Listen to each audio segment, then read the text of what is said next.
Hi everyone, welcome back to my channel. Today I'm here with a aloo recipe. So first you need is potato, then you have to chop it. Then you have to grind the till.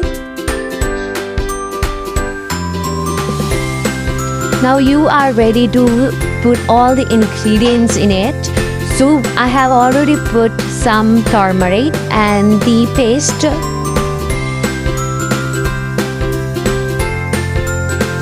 Then I have made a paste With a chilies and a methi. Then I have mixed it and then I have used a lemon for the flavor enhancement. And now it's ready.